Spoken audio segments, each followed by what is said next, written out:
du régime. Et ce duo peut se prolonger au niveau de Cheikh Bara Ndiaye, de Babou. Je suis à la fois satisfait de parler en troisième position parce que les deux premières interventions, ñaar ñi njëkk a wax que man, à savoir Babou et Cheikh Bara, ils ont techniquement bien disséqué le sujet. On a présenté la question sous toutes ses formes. Après, question technique, là, j'y reviendrai tout à l'heure. Et j'avais, en venant, je ne voulais pas parler après Dame. Parce que vous connaissez très bien Dame Mbodj. Mon bu waxee du ma mën a wax. Donc loolu laa doon ñaan di ñëw di kii. Et yàlla defal na ma ko. Alors, man, je voudrais, par rapport à cette sortie de ce qu'il est considéré, ce qu'on appelle les avocats du président Macky Sall, d'abord ma def benn constat de façon préliminaire mooy dëkk bi léegi am na yoon. Li tax ñuy wax ni dëkk bi am na yoon mooy ñun de nekk nañ fi pendant 12 ans. Tous les textes ont été violés. Tout à l'heure, lui, il a parlé de la violation. Envoyer des avocats. Envoyer des avocats, c'est quoi? C'est que nous voulons respecter say ak ak say yellef. Mais Macky Sall, des centaines de Sénégalais, dont moi, Dambo, ñun ñi ñëpp, ils ne respectaient pas nos droits. Donc, ne serait-ce que loolu bu ñu ko fàtte. Nañu noté ni moom rien que le fait qu'on lui permette d'envoyer des avocats dans ce pays. Après tout ce qu'il a fait, mu dem taxaw envoyer ay avocats ñu ñëw ne dañ koy défendre. Lolo, il faut le célébrer parce que c'est un ancien dictateur, un ancien fossoyeur de la démocratie et des droits. Moo ñëw taxaw ne respecter leen samay droits te respecter ses droits. Mais il faut le noter, Macky Sall, sous son magistère, le droit avait disparu. Le droit, c'était au gré de son humeur. Ku mu mere wala ku mu yaakaar ni yaa ngi menacer ses intérêts. Mënoo fexe ba doo dugg kaso boo tëddee sa néeg tëju fa sax dañ la fekk jàpp la créer la un motif. Ça c'était ce que je voulais dire de façon donc préliminaire. Alors dinaa prononcer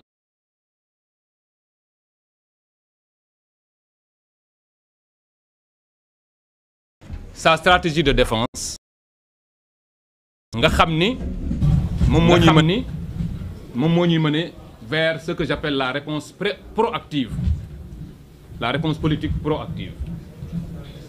Parce que si nous décidons uniquement sur la question, nous apprécions que techniquement, on ne va pas traiter la question politiquement. Or, c'est une question éminemment politique, mais avec un soubassement technique. Ce qui me permet de au niveau de la stratégie de défense de Macky Sall, il faut d'abord noter que, mais il y a une anticipation incroyable. On prend avocat boo ko jëlee da nga koy jël parce que dañ laa topp ci yoon loolu la avocat di jëriñ. Aujourd'hui, quelles sont les poursuites par rapport auxquelles Macky Sall lan lañ ko toppee ba mu jël ay avocat lan lañ ko toppee c'est-à-dire que nañ ñu wax quelle est la juridiction aujourd'hui qui poursuit Macky Sall? Il n'y a aucune juridiction. Donc loolu yëpp c'est une stratégie dafay manipuler les gens. Macky Sall c'est un manipulateur né. D'ailleurs tur bi sax ça fait référence à une certaine forme de maquillage de la vie. Donc moom ci maquillage la ne ci lu ne njuuj njaaj. Alors on ne t'a pas poursuivi nga dem woo ay avocat. Il va appeler maître Pierre Olivier Sur. Bon, je ne sais pas si c'est le El Hadj Diouf français. Mais en tout cas on l'a bien écouté, maître Sur. On l'a bien écouté. Vous savez, gis nga tubaab yi ñoom ba léegi dañoo jàpp ni nit ñu ñuul ni ñoom ñoo ñu gën a muus daal. Man c'est ce que j'ai compris quand j'écoute Maître Sur parler de cette affaire. Maître Sur, pour vous dire, il est venu de France défendre benn. Sa stratégie de défense, c'est de dire que dette cachée amul parce que rapport yi koy firnde gisuñu leen. Il est venu de France juste pour dire ça. Et dans sa communication, foofu laay waxee ndax xanaa daf ñoo xeeb. Je pense qu'il doit, je vais le dire en français. Maître sûr, aujourd'hui au Sénégal, nous comprenons mieux votre langue que vous et nous comprenons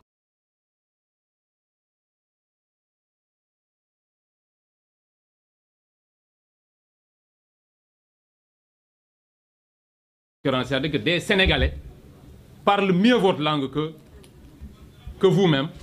Et en droit, nous avons des références quand même au niveau du Sénégal. Alors, l'une des contradictions de Maître Sûr, c'est Mouni Mom Gisul rapport. Il a parlé du rapport de l'IGF, il a parlé du rapport de la Cour des comptes, et il a enfin parlé du rapport du cabinet Mazars. Mais là où il nous prend, pour parler un peu comme les enfants, il nous prend pour des oiseaux, c'est de dire que, mon petit birouham, il semble que des gens ont refusé de signer.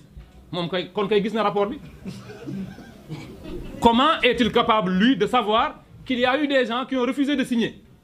Li ñu bañ a signé noonu mooy rapport bi. Et c'est ça qu'il dit qu'il n'a pas. Il parle à qui? C'est pas parce qu'il prend l'avion qu'il vient en Afrique qu'il peut tout se permettre. Il parle même de procès stalinien. C'est une grande contradiction, c'est une insulte pour ce peuple. Nous n'avons pas fait de procès. Macky Sall, il n'y a aucune affaire contre lui. C'est à la limite des incidents diplomatiques. C'est-à-dire que dans un pays, on n'a pas encore engagé de poursuite, tu te mets à critiquer les gens, à parler de procès stalinien. Comme si nous étions en train de violer les droits. La question, comme l'a dit tout à l'heure Babo, est une question technique. Ce n'est pas un avocat qu'il fallait aller chercher. C'est des spécialistes de droit budgétaire. C'est des financiers qu'il faut chercher à ce stade pour s'expliquer. Avocat.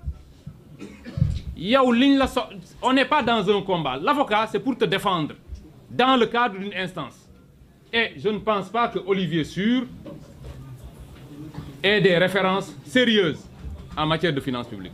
Pour le moment, on n'en est pas encore là. Donc, aller chercher un avocat pour ça, je ne pense pas qu'on en ait besoin.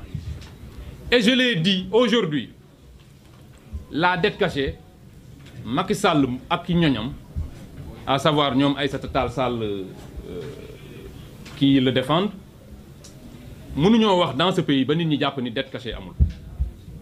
Dama bëgg retourner affaire bi nenen. Une dette moy lan moy lool lepp. Le gouvernement du Sénégal, attaché à la transparence, dès qu'ils sont arrivés, le président et le Premier ministre ont dit nous allons gouverner dans la transparence et la vérité. On va dire la vérité aux Sénégalais. Vous pensez que nous allons aller inventer? Parce que la dette cachée, c'est une déclaration pour nous. C'est de dire qu'il y a 4 850 milliards qui sont quelque part, qui sont une dette. Mais quand on le déclare, ça veut dire qu'on va le payer. Est-ce que nous disons, bon, vraiment, bon, légui, mandal, damay xex Macky au point que n'a créé dette cachée de 4 000 milliards, ma war ko fay uniquement pour avoir Macky Sall. Macky Sall, nous l'aurons même sans viser. Jarul ñuy def ben affaire. C'est moi nit ñi nga xam dañuy taxaw sa kanam, tu tires sans viser et tu l'atteins. Soxlawul ñuy dem créer ji 4 milliards de dettes. Bo xamné dañ koy fay. Et je vous dis que c'est tellement grave que non seulement, en fait, une dette correspond toujours à, c'est une forme de financement. Qui ne peut dette, ça veut dire que donc, c'est extrêmement grave. Et j'ai entendu tout à l'heure quelqu'un dire, nous Macky Sall, li ñu def ci dëkk bi, grave go xamné légui ñun ñoo ngi fay chaque mois, disons au titre de l'amortissement et du service de la dette, 16 milliards. Mais 16 milliards yoy ñu wara fay. Ñi ko def ngeen yaakaar ni waruñu leen woon a topp bu yàgg man wax naa ko depuis l'année dernière Dame j'ai dit que gis nga nit boo jàkkaarloog moom damay jël toujours cette métaphore qui fait appel à la lutte bu ngeen jàkkaarloo lu mu la ragal bu xaaree 1 minute ñëwoo au bout de 5 minutes boo ñëwul mu commencé la ñeme. C'est sûr Macky Sall moom bu ñu songoo dañ koy daan mais nañ ko teel a daan balaa moo guddi ay arbitre dit arrêté match bi ñu naan match nul ak yooyu. Donc ce que je voulais dire c'est que ñoom li nga xam ne jël nañ ko ci dëkk bi li nga xam ne def nañ ko on a dit tout à l'heure ils devaient raser les murs Non, ils ne rasent pas les murs, on les rase. Parce que ñun ñii quand je dis raser on te rase kaso moom balaa nga faa dugg yow mosoo dugg de ah. si d'accord bon balaa nga faa dugg dañ lay wat mais il faut les raser dëkk bi ku def loolu dañ la war a wat nga dem tu vas en répondre loolu noonu la dëkk di doxee. Macky Sall li mu def nii te lii nii lu ndaw la par rapport ak li nga xam ne moom lañ ko war a mën a reprocher yëpp mooy li may wax la réponse politique proactive dañu leen a seetaan ba ñoom je vous ai dit il y a quelques semaines commencé nañ jàpp confiance tout à fait au départ nous n'entendions pas parler le président de la République l'ancien président de la République et ses acolytes ses suppôts de l'APR mais tey jii wax nañoo wax ba commencé sax wax ni ñoom dañuy porter plainte ça veut dire quoi ça veut dire que la stratégie pour ñoom c'est il faut juste faire diversion gars yi ñu ngi ñëw ci man mais pour gëmloo ni man defuma dara man naa leen njëkk a song naa leen attaquer et c'est en cela que je considère que il faudrait que la reddition des comptes soit complète te ki gën a nekk cible ki nga xam ne moo fi gën a def loo xam ne war nañ koo mën a topp c'est Macky Sall. Macky Sall a mis en place un système global de prévarication de tricherie tout était faux sous Macky Sall tout était faux li vrai woon li nekkoon dëgg mooy lui il s'appelait Macky Sall et les noms de ses ministres en dehors de ça loo dugg rek ay naxa nga ca parce que la manipulation suprême dans un état waa FMI sax mënuñu koo gëm les gens ne savent pas que il était possible pour un état en 2020 et quelques de pouvoir par des micmacs budgétaires parvenir à cacher à soustraire une dette de la lisibilité ils ont été très très forts li ñu def kenn mësu koo def moo tax ñu nit ñu war a def loo xam ne kenn mësu koo def mooy tous ceux qui de près ou de loin ont eu quelque chose à voir avec cette dette là nga xam ne dañoo engagé inutilement le peuple sénégalais violant toutes les règles s'immisçant dans les compétences de l'Assemblée nationale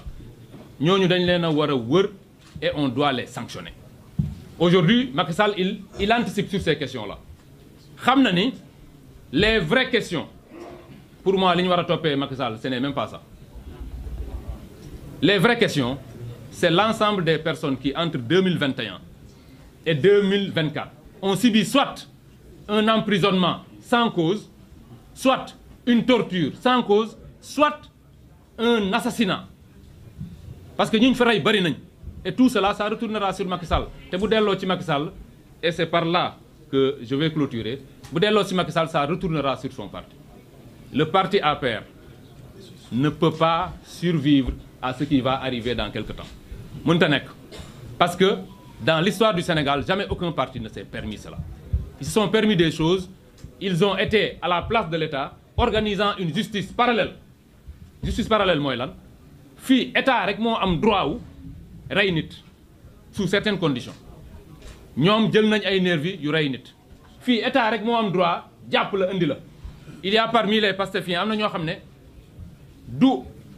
du police moo leen jàpp c'est l'APR qui c'est comme si man ma jël la sécurité actuelle d'Ousmane Sonko et je me mets à arrêter des Sénégalais c'est ce que faisait l'APR loolu tax na bu ñu demee nii tout cela ne passera pas ces anticipations ces constructions intellectuelles ces convocations de petits sorciers blancs sans profondeur intellectuelle loolu mënu leen cee génne nous arriverons au moment où tout le monde au niveau de l'APR et c'est pour ça en tout cas que moi je me bats et je considère que c'est pour ça que les Sénégalais nous ont élus nous arriverons à un moment critique où les gens de l'APR répondront et l'APR va mourir de sa belle mort.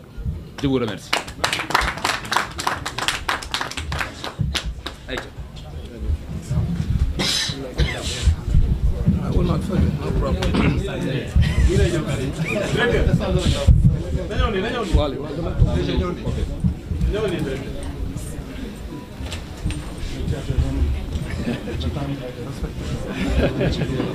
Certains l'ont respecté. Certains l'ont respecté, mais pas tout le monde. C'est bon.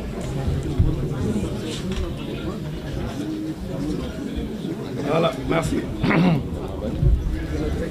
asalaamaaleykum mbokk yi xarit maa ngi leen di nuyu yéen ñëpp kenn ku nekk ci turam ak ci santam di nuyu ñi nga xam ni ñoom laa seqal tey waxtaan wi di nuyu l'ensemble des directeurs généraux yi nga xam si ñun ñoo seq waxtaan wi tey ak l'honorable député Cheikh Bara Ndiaye nga xam ni xalaat bu rafet bii nag ci moom la jóge